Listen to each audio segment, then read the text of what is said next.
तो नमस्कार मेरे प्यारे बच्चों, फाइनली जो है डॉक्यूमेंट्स वेरिफिकेशन प्रोसेस कंप्लीट होने के बाद बोर्ड के तरफ से जो है यहाँ पर कुछ बच्चों को डिसक्वालिफाइड कर दिया गया है। तो क्या आप क्वालिफाइड है या डिसक्वालिफाइड है, इसकी जानकारी आप कैसे लगा सकते हैं? ठीक है, ये सारी चीजें आज बताएंगे। अब देखो भाई, एक बहुत ही अच्छी अपडेट है। बहुत से बच्चे डर रहे थे, है ना। बच्चे जब डॉक्यूमेंट्स वेरिफिकेशन के लिए गए थे ना, तो काफी बच्चे डर डर के अपना डीवी करवाए हैं। बहुत बच्चे पूछते थे कि सर मेरा पिता का नाम गलत है, सर मेरा एड्रेस में जो है गलती हो गया है, सर मेरा जो है मदर का नेम गलती है, सर ये वो दिस दैट, मतलब बहुत तरह का बच्चे परेशान थे। आपको बता दें, ज्यादा बच्चों को नहीं छाटा गया है, कुछ ही बच्चे को छाटा गया है। ठीक है, तो देखिए यहाँ पर जो है हम आपको बता दें, 3 कैटेगरी में जो है ना बोर्ड ने बच्चों को छाटा है। छाटा कहने का मतलब कि देखिए, मतलब यहाँ पे डिस्क्वालिफाइड किया गया है और बोर्ड आपसे मतलब इसका ऑब्जेक्शन भी मांगेगा। ठीक है, मतलब आपको एक और मौका मिलेगा। ठीक है, एक और मौका मिलेगा। अगर आप वो प्रूफ कर देते हो तो बोर्ड जो है आपका भी मेरिट लिस्ट में नाम बना सकता है। ठीक है, तो देखिए 3 कैटेगरी टाइप के बच्चों को यहाँ पर मतलब बोल सकते हो, यहाँ पे डिस्क्वालिफाइड किया जा सकता है। अभी किया नहीं गया है। अगर आप लोग प्रूफ दे देते हो, प्रमाण दे देते हो, तो मे भी जो है आप बच सको। तो देखिए, जिन्हें प्रमाण पत्र सत्यापन में आयोग घोषित किया गया है, वैसे अभ्यर्थियों को जो है डिस्क्वालीफाई कर दिया गया है। मतलब डीवी में मान के चलिए कि आपका डीवी हुआ, हो सकता है कि आपने बीएनआरसी रजिस्ट्रेशन नंबर नहीं दिखाया होगा या गलत फलत दिखाया होगा, या फिर वो मतलब ओरिजिनल नहीं होगा। तो उस केस में जो है बोर्ड क्या किया है, बोर्ड जो है अच्छे से देखकर वहां पे डिस्क्वालीफाइड कर दिया है उन बच्चों को। ठीक है, लेकिन आपको मौका मिलेगा, आपको मौका मिलेगा। अगर आपको पता है कि यस हम सही हैं, बोर्ड की तरफ से ही मिस्टेक हुआ है, तो वहां पे आप ऑब्जेक्शन दे सकते हैं। कैसे देना है, कब देना है, कहां देना है, वो सब बताएंगे।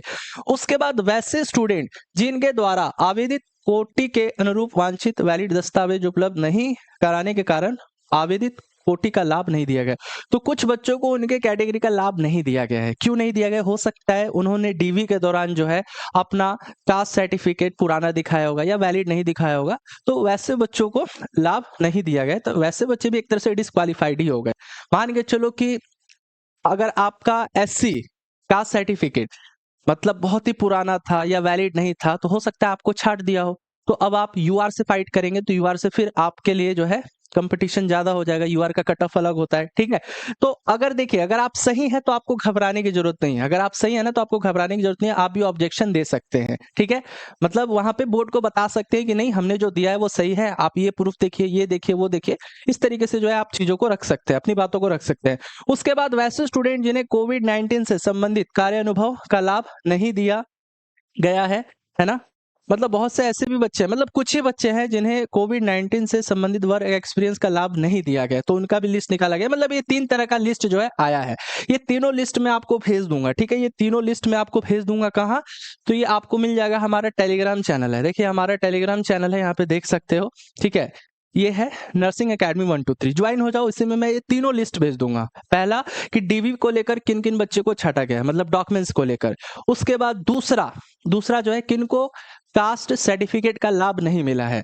तीसरा, किन बच्चों को कोविड-19 का एक्सपीरियंस नहीं मिला है। ठीक है, तो 3 मेरे पास पीडीएफ है, तीनों भेज देंगे, आप उसमें सर्च कर लीजिएगा। अगर आपका नाम है तो आप जो है ऑब्जेक्शन दीजिएगा। अगर आप सही है तो ऑब्जेक्शन दे सकते हैं। तो देखिए, ये है नर्सिंग एकेडमी। देखो, टेलीग्राम को इंस्टॉल कर लेना है।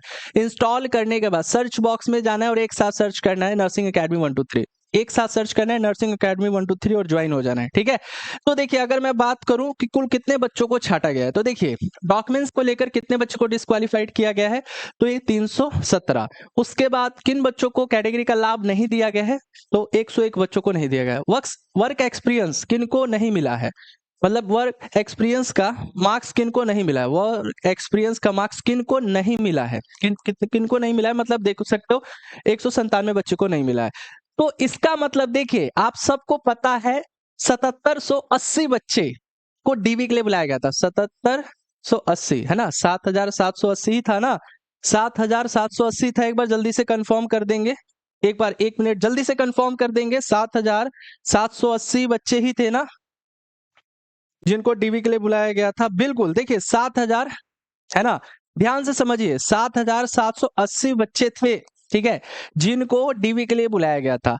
अब इतने बच्चों का ही छटैया हुआ है। अगर इतने बच्चे भी जो है अगर अपना वैलिड प्रूफ दे देते हैं ऑब्जेक्शन, है ना, के दौरान, तो आप में से भी कुछ बच्चे क्वालिफाइड हो जाएंगे।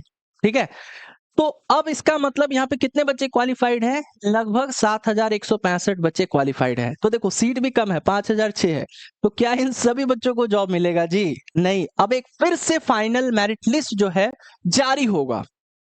अब उसमें उसमें जो है बोर्ड तय करेगा कि कौन बच्चे टॉप किए थे, मतलब किनका ऊपर से देखा जाएगा, जिनका ज्यादा मार्क्स है उनको ले लिया जाएगा। तो घबराना नहीं है, ठीक है, क्योंकि आप डीबी में भी जो है डीबी का प्रोसेस भी कंप्लीट कर चुके हैं। तो यहाँ पर देख सकते हैं, है ना, 7165 बच्चे क्वालिफाइड है। ठीक है, अब देखिए, अब यहाँ पर देखिए जिन बच्चों को लिस्ट में आप अपना नाम चेक कर लीजिएगा, हम तीनों लिस्ट आपको भेज देंगे। ठीक है, तीनों लिस्ट भेज देंगे, तो वहां पे आप देख लीजिएगा, ऊपर लिखा भी हुआ रहेगा कि भैया डॉक्यूमेंट्स को लेकर हमने, है ना, मैंने बताया ना डॉक्यूमेंट्स को लेकर कितने बच्चों को छाटा गया। उस लिस्ट में 317 बच्चों का नाम है।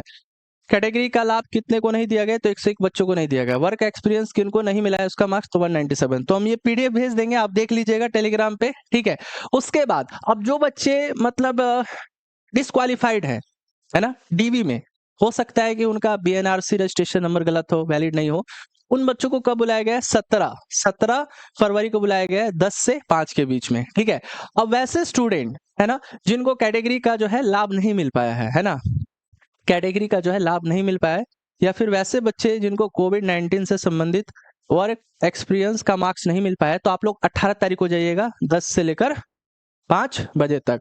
अगर अभी भी कोई दिक्कत है, कोई परेशानी है ना, आप हमसे इस नंबर पे जो है जुड़ सकते हैं। यह हमारा भी नंबर है 9279263810, यह हमारा ऑफिस वाला नंबर है। देखो, अगर आपको बहुत ज्यादा दिक्कत है, बहुत परेशानी है, ठीक है, आप मतलब बहुत ज्यादा डाउट में पड़ चुके हो, तो आप हमको इस पे मैसेज कर सकते हो, या फिर हमारे ऑफिस पे नंबर पे भी जो है अगर आप हमको कॉल करोगे तो हमारी टीम से आपसे बात हो जाएगी। ये हमारा ऑफिस का नंबर है 8809802288। ठीक है, तो आप कोशिश कीजिएगा इसी नंबर पे जो है कॉल मैसेज कीजिएगा। अगर बहुत ज्यादा दिक्कत है, बहुत ज्यादा परेशानी है, तो आप हमको भी यहाँ पे कॉल मैसेज करके हर एक जानकारी ले सकते हो। तो अब देखिए, अब जो है आपको ऑब्जेक्शन फॉर्म भी मिला होगा उस पीडीएफ में।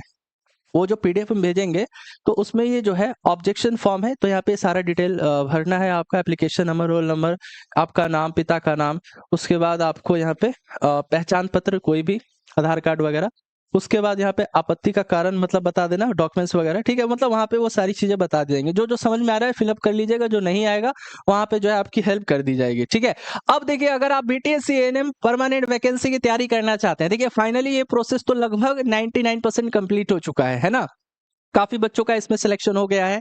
और अब हम इंतजार करेंगे आप लोगों का, है ना, क्योंकि बहुत से बच्चे बोले थे कि सर अगर हमारा फाइनल मेरिट लिस्ट में नाम आ जाता है तो मिठाई लेकर आएंगे, तो इंतजार रहेगा। ठीक है, तो अगर आप बीटीएससी एएनएम परमानेंट वैकेंसी की तैयारी करना चाहते हैं, जो कि 8,938 पदों पर आने वाली है, तो इसके लिए यकीन बैच से जुड़ सकते हैं। 599 का ये बैच है। तो बैच को कैसे परचेस करना है, इसके लिए स्टडी विद दिस ऐप को इंस्टॉल कीजिए, नाम नंबर रजिस्टर कीजिए, पेड कोर्स में जाइए। पेड कोर्स में जाने के बाद वहां पे आपको दिखेगा बिहार एएनएम भर्ती। ठीक है, बिहार एएनएम भर्ती, इस पर क्लिक करना है।